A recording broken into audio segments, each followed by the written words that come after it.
بسم اللہ الرحمن الرحیم۔ السلام علیکم۔ ایک بہت دولت مند آدمی تھا، لیکن اس کی بیوی اور بچے نہیں تھے۔ ایک دن اس نے اپنی تمام کارندوں کو رات کے کھانے کی دعوت دی۔ اس نے ان کے سامنے میز پر ایک طرف قرآن مجید اور دوسری طرف کچھ رقم رکھی۔ جب کھانے سے فارغ ہوئے تو اس نے سب سے پوچھنا شروع کیا کہ قرآن کا انتخاب کریں گے یا پیسوں کا۔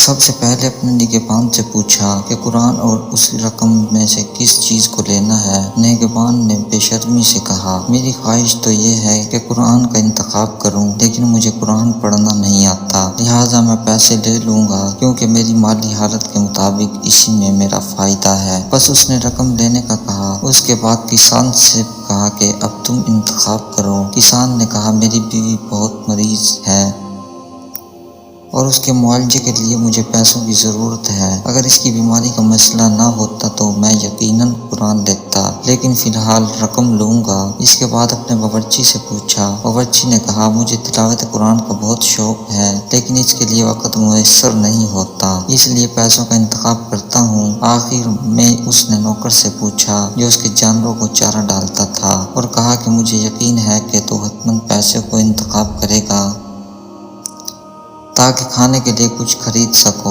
اور ان پھٹے پرانے جوتوں کی جگہ کوئی نئے جوتا خرید سکو۔ اس لڑکے نے جواب دیا، یہ بات درست ہے کہ مجھے نئے جوتے کی ضرورت ہے، یا یہ کہ ایک مرغ خریدوں اور اپنی ماں کے ساتھ مل کر اسے کھاؤں، لیکن میں قرآن مجید لوں گا کیونکہ میری ماں کہتی ہے کہ کلام الہی کا ایک کلمہ دنیا کی ہر چیز سے بہتر ہے اور وہ شہد سے بھی زیادہ شیریں ہے۔ اس نے وہ قرآن مجید اٹھایا اور جیسے ہی کھولا تو اس میں 2 لفافے نظر آئے۔